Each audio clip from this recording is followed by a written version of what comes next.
British advanced pain clinic. నొప్పి మాయం, surgery దూరం. For appointments 9155515563.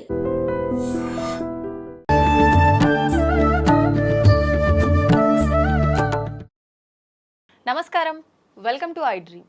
ధర్మ మార్గం విత్ విజిత కార్యక్రమానికి స్వాగతం. ప్రస్తుతం మనతో పాటు ఉన్నారు ప్రముఖ ఆధ్యాత్మికవేత్త సుభాష్ శర్మ గారు. ఇప్పుడు వారితో మాట్లాడి మనకున్న సందేహాలన్నింటినీ కూడా నివృత్తి చేసుకునే ప్రయత్నం చేద్దాం. నమస్కారం గురుగారు. శ్రీమాత్రే నమః. గురుగారు, చాలా వరకు మాట్లాడుకుంటూ ఉంటారు పెద్దవాళ్ళు, గత జన్మలో ఏం పాపం చేశాడో ఇప్పుడు అనుభవిస్తున్నాడు అని చెప్పి అంటూ ఉంటారు. నిజంగానే ఇప్పుడు మనం గత జన్మలో పాపాలు చేసినా పుణ్యాలు చేసినా అది నిజంగా మనని వెంటాడుతుందా? ఏ రకంగా వెంటాడుతుంది అంటే మనం ఏ విషయం అయితే చేసి పాపం చేస్తామో ఆ విషయానికి సంబంధించిన విధానంకి సంబంధించిన ఇబ్బంది మనం పడతామా మరొక జన్మలో? ఎలా ఉంటుంది ఈ విధానం అంతా కూడా? తప్పకుండా తెలియజేస్తానమ్మా. ముందుగా ప్రేక్షకులందరికీ శ్రీమాత్రే నమః, శ్రీ గురుభ్యో నమః. ఓం జ్ఞానినాంనపి చేతాంసి దేవీ భగవతీ హిస బలాయ కృష్ణమోహాయ మహామాయా ప్రయశ్చతి. కర్మణ్యేవాధికారస్తే మా ఫలేషు కదాచన మా కర్మ ఫలయే దుర్భూర్ మాతే సంగ్రహే హస్తు. అంటే ఇక్కడ కర్మ అనేటటువంటిది మనిషిని వెంటాడేటటువంటి ఒక ప్రక్రియ. ప్రక్రియ అంటే అర్థం ఏంటి? ఈ జన్మలో చేసినటువంటిది ఏదైనా మనకు అంటే ఇప్పుడు ఉన్నటువంటి ఊహా ప్రపంచంలో మనకి ఏం చేసినా గుర్తుంటుంది, కానీ గత జన్మలో ఏం చేసాం మనకు అస్సలు గుర్తుండదు. ఎందుకు గుర్తుండదు అని అంటే గనక ఒక స్త్రీ గర్భం దాల్చిన తర్వాత ఆ గర్భస్థంలో ఉండేటటువంటి పిండం ఏదైతే ఉంటుందో ఆ పిండం 9 నెలల వరకు అనేక నరకయాతన అనుభవిస్తుందట. ఎందుకు నరకయాతన అనుభవిస్తుంది? గత జన్మలో చేసిన పాపాలన్నీ కూడా ఆ శిశువుకి గుర్తొస్తూ ఉంటాయట. ఇప్పుడు 9 నెలలు ఊరికే గర్భంలో ఉండేటటువంటి శిశువు కాదు. 9 నెలలు ఎందుకు ఉంటారు? నవమాసాలు మోసి అని అంటారు కదా. ఆ 9 నెలలు గర్భస్థ శిశువు ఎందుకు లోపల ఉండి విలపిస్తుందో, ఎందుకు బాధపడుతుందో అనంటే తాను గత జన్మలో చేసినటువంటి పాపకర్మలన్నీ ఒక్కొక్కటి గుర్తుకొస్తాయట. ఎలాగైతే మన కడుపులో ఉన్నటువంటి పిండానికి ఒక్కొక్క అవయవం వస్తుందో, ఒక్కొక్క అవయవం వచ్చినప్పుడు ఏ అవయవంతో నేను ఎలాంటి కర్మలు చేశాను, ఏ అవయవంతో నేను ఇలాంటి పాపకర్మలు చేశాను అనేవన్నీ కూడా గుర్తు తెచ్చుకుంటూ నరక యాతన అనుభవిస్తాయట. అందుకే స్త్రీ ఒక బిడ్డకు జన్మనిస్తుంది అని అంటే గనక ఆ స్త్రీకి అది ఇంకో జన్మ అని అర్థం చేసుకుంటారు ప్రతి ఒక్కరు. బికాజ్ ఆ కడుపులో ఉన్నటువంటి పిండము అనేక నరకయాతన ఎలాగైతే పడుతుందో ఒక స్త్రీ ఒక శిశువుకి జన్మనిచ్చినప్పుడు కూడా అదే రకమైన నరకయాతన పడుతుందట. అంటే ఆ శిశువు ఏదైతే తన యొక్క పూయిన జన్మలో ఉన్నటువంటి కర్మను చేశాడో, పాపకర్మను, ఆ కర్మ తనతో పాటు తన తల్లి కూడా అనుభవించేటటువంటి పరిస్థితులు ఈ యొక్క ఎప్పుడు ఈ యొక్క శిశువు జన్మించేటటువంటి సమయంలో ఏర్పడుతుందట. అందుకే అది చాలా నరకయాతనైనటువంటి సమయము. ఆ స్త్రీకి అదొక పునర్జన్మ అని భావన చేస్తూ ఉంటారు. అంటే ఎప్పుడైనా కూడా గత జన్మలో చేసినటువంటి కర్మ, గత జన్మలో చేసినటువంటి పాపకర్మ తప్పకుండా అవి అనుభవించడానికే మనిషి జన్మ ఊరికే ఎవ్వరికీ రాదు. మనిషి జన్మ వస్తుంది అని అనుకుంటే మనం గత జన్మలో చేసినటువంటి పాపకర్మలు ఏవైతే ఉన్నాయో అవన్నీ అనుభవించడానికి మాత్రమే మన దేవుడు మనిషికి ఈ శరీరాన్ని ఇస్తాడు. కొన్ని సందర్భాల్లో శిశువు గర్భంలోనే చనిపోవడము, పుట్టగానే చనిపోవడము, ఇలాంటి విధానాలు చూస్తాం. అవన్నీ కూడా అవన్నీ కూడా వాడి జాతకర్మను పట్టుకొని వాడు చేస్తున్నట్టు. చాలామంది ఏంటంటే ఆయుష్ తీరకుండా చనిపోతారు. అతనికి ఒక రోజు ఆయుష్ ఉందా, ఒక నిమిషం ఆయుష్ ఉందా, ఒక గంట ఆయుష్ ఉందా, ఆ ఆయుష్ని మళ్ళీ అతనికి ఇచ్చి మళ్ళీ చాలామంది పుట్టిన గంటకే చనిపోతారు. బికాజ్ ఆ యొక్క శిశువు యొక్క ఆయుష్ కేవలం గంట మాత్రమే మిగిలి ఉంది కాబట్టి ఆ గంట భూమి మీద అవతరించి మళ్ళీ వెళ్ళిపోయేటటువంటి తత్వాలు ఆ ఆయుష్ మీదనే ఆధారపడి ఉంటాయి. ఇప్పుడు ఆ ఆత్మ యొక్క కర్మ అక్కడితో తొలగిపోయింది కదా, తొలగిపోయింది. ఆత్మతో అక్కడితో అతను తొలగిపోయింది. మళ్ళీ అతను పుణ్యం ఇప్పుడు పాపపుణ్యాలు, నరకము స్వర్గం ఎవరు చూడలేదు. మనకేదో సినిమాలో చూపించినటువంటి విధంగా ఏదో కంటిలో ఒక ఊహా చిత్రాన్ని ఊహించుకుంటాము తప్ప నరకము స్వర్గం ఎవరు బ్రతికి ఉన్న వాళ్ళు ఎవరు చూడరు. బికాజ్ ఏంటి అంటే గరుడ పురాణం అనేటటువంటి నరకం యొక్క తత్వం గురించి చెప్పింది.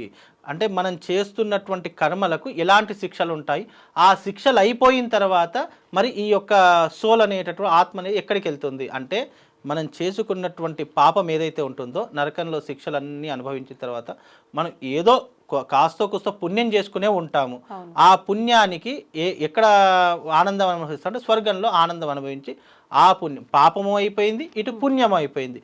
మళ్ళీ ఆ యొక్క జీవి ఏం చేయాలి, మళ్ళీ మరొక పిండంలోకి ఆ ప్రవేశం చేసి మళ్ళీ భూలోకానికి వచ్చి మళ్ళీ పాపం చేస్తాడా పుణ్యం చేస్తాడా అనేటటువంటిది మళ్ళీ తన యొక్క జీవం అనేటటువంటిది రీజనరేట్ అవుతుంది. అంటే ఇది ఎప్పుడు సైకిల్ జరుగుతానే ఉంటుంది. 100% అది సైకిల్ జరగకపోతే పొందుతారు అని అంటారు. రైట్. మోక్షం అనేటటువంటిది ఏ రకంగా ఉంటుంది అని అంటే గనక, ఎప్పుడైతే మనం ఒక సన్మార్గంలో నడిచి మనం ఎప్పుడైతే ముక్తి అనేటటువంటి దాని గురించి పరితపిస్తామో, ఇప్పుడు మనకు జీవిత కాలంలో 3 ఘడియలు ఉంటాయి. ఒకటి శిశువు యొక్క ఘడియ అంటే బాలావస్థ అంటాము. దాని తర్వాత బాలావస్థ తర్వాత మనకు వివాహం అవుతుంది, గృహస్థ ఆశ్రమం అంటాం. గృహస్థ ఆశ్రమం అయిపోయింది, దాని తర్వాత సాంసారికమైన జీవితం అయిపోయింది. దాని తర్వాత నడిచేటటువంటిది ఏంటంటే ముక్తి మార్గాన్ని వెతుక్కోవడానికి అన్వేషించాలి అని శాస్త్రం చెప్పింది. అది పూర్వకాలం ఋషులు మునులు చాలామంది చేసేవాళ్ళు. పుడతారు, ఆ తర్వాత విద్యాభ్యాసం అన్నీ నేర్చుకుంటారు, ఆ తర్వాత గృహస్థ ఆశ్రమం అంటే సాంసారికమైనటువంటి జీవితాన్ని అనుభవించి దాంట్లో విరక్తిని పొంది చాలామంది సన్యాసాన్ని తీసుకుంటారు. ఆ సన్యాసం వెనక ఉన్నటువంటి ఆంతర్యం ఏంటి, ఏది సన్మార్గము, ఏది దైవికపరమైనటువంటి మార్గము, ఎలా మనం ఈ దేహాన్ని ముక్తి పొందాలి అనేటటువంటి మార్గాన్ని ఎంచుకుంటాం కదా, అదే ముక్తికి ప్రధానమైనటువంటి సోపానము అని అర్థము. అప్పుడు భగవంతుడి యొక్క ఆరాధనలో ఎప్పుడైతే నిమగ్నమైపోయి ముక్తి కోసం పరితపిస్తామో అప్పుడు మనకు ముక్తి సాధారణంగా లభించడం అనేటటువంటిది ఇంపాసిబుల్. అది ముక్తి అనేటటువంటిది లభించాలంటే ఎన్నో జన్మల పుణ్యం చేసుకుంటే కానీ ముక్తి అనేటటువంటిది మనకు కలగదు. మన జీవితం అంతా రీసైక్లింగే. పుడతాము, పెరుగుతాము, చనిపోతాము, మళ్ళీ పుడతాము, పెరుగుతాము, ఇదే రీసైక్లింగ్గా జరుగుతూనే ఉంటుంది తప్ప ఎప్పటికీ కూడా మనకు ముక్తి అనేటటువంటిది కలగదు.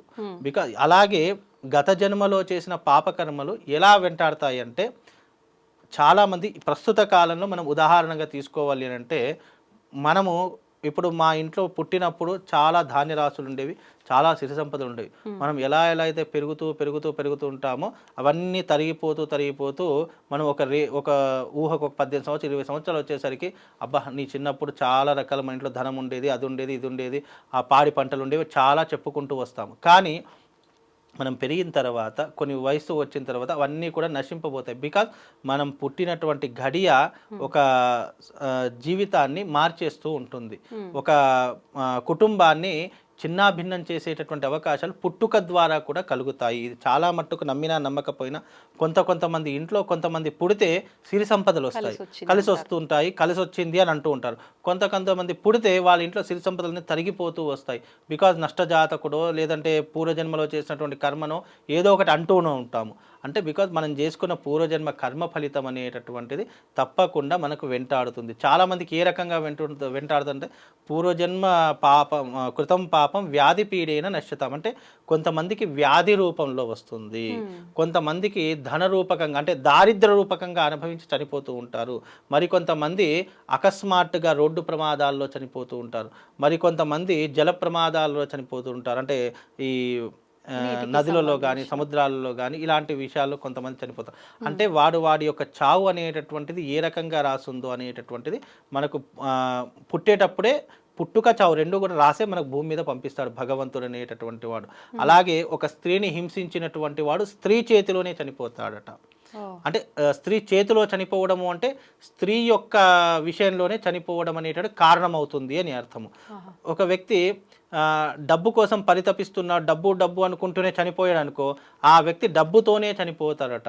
అయితే అప్పుల పాలై చనిపోతాడు, లేదా డబ్బులు ఎక్కువై చనిపోతాడు, ఇలా కూడా ఉంటుంది. అలాగే మనము ఎవరినైనా హింసించడం కానీ తల్లిదండ్రులను హింసించడం కానీ చేశామనుకోండి, ఆ తల్లిదండ్రుల యొక్క వేదనకే ఆ యొక్క వ్యక్తి మృతం సంభవిస్తూ అంటే చావు సంభవిస్తుంది అని అంటూ ఉంటారు. అంటే మనము పోయిన జన్మలో దేంతోనైతే పరితపిస్తూ చనిపోతూ ఉంటామో అదే మన జీవితంలో మళ్ళీ వచ్చి దాని ద్వారానే మళ్ళీ మనం అంతమైపోయేటటువంటి అంటే దేనితో ప్రారంభమయ్యామో దానితోనే అంతమైపోతాము అని ఈ కర్మ యొక్క ప్రధానమైనటువంటి ఉద్దేశం. అంటే గత జన్మలో చేసిన పాపకర్మలు వెంటాడి మనిషిని మళ్ళీ రూపాంతరం చెందేంత వరకు అవి మనం వెంటాడుతూనే ఉంటూ ఉంటాయి. అందుకే ఎప్పుడు కూడా కర్మ అనేటటువంటిది మనల్ని వెంటాడు, ఆ కర్మ ఫలితాన్ని అనుభవించడానికే ఈ శరీరం ఉన్నది. ఈరోజు దుఃఖం అనుభవిస్తున్నాము, సుఖం అనుభవిస్తున్నాము, పాపం అనుభవిస్తున్నాము, కష్టం అనుభవిస్తున్నాము. అవన్నిటికీ కారణం గత జన్మలో చేసినటువంటి పాప పుణ్యములే. ఇది నమ్మినా నమ్మకపోయినా ఇది మాత్రం వాస్తవమైనటువంటి సంఘటన. అసలు తప్పించుకునే అవకాశమే లేదా? 100% తగ్గించుకునే అంటే అవకాశం తగ్గించుకునే అవకాశం ఉంది, తప్పించుకునే అవకాశం ఎలా లేదు. తగ్గించుకోవచ్చు? తగ్గించుకోవడం అంటే చెప్పారు మన సనాతన ధర్మంలో చెప్పినట్టు దైవికపరమైనటువంటి మార్గములు, యజ్ఞయాగాదులు, హోమాధిక్రతులు. ఇప్పుడు ఉదాహరణకు గత జన్మలో వివాహం కాకుండా చనిపోయాడు అనుకోండి, ఈ జన్మలో ఏమవుతుంది, వివాహం కోసం పరితపిస్తూ ఉంటాడట. నాకు వివాహం కావాలి కావాలి కావాలని చెప్పి తపిస్తూ ఉంటాడట. ఆ వివాహం అయిన తర్వాత ఆ వివాహం యొక్క సాంగత్యంలోనే మళ్ళీ మరణించడం అనేటటువంటి జరుగుతుందట. అంటే గత జన్మలో దేంతో పరితపిస్తూ చనిపోయాడో ఈ జన్మలో దానికోసం పాకులాడి పాకులాడి పాకులాడి అది అయిన తర్వాత, ఆ కోరిక నెరవేరిన తర్వాత ఆ దేహాన్ని చాలించేటటువంటి అవకాశాలు కర్మ ఫలితంలో ఉన్నటువంటి ప్రధానమైనటువంటి ఉద్దేశం. అందుకే గత జన్మలో చేసిన పాపాలు తప్పించుకునే అవకాశం లేదు, కానీ తగ్గించుకునే అవకాశం మాత్రం 100% మన వేదం నందు, శాస్త్రం నందు మనకు భగవంతుడు అందించినటువంటి దాఖలాలు ఎన్నో రకాలుగా ఉన్నాయమ్మా. ధన్యవాదాలు గురుగారు. శ్రీమాత్రే.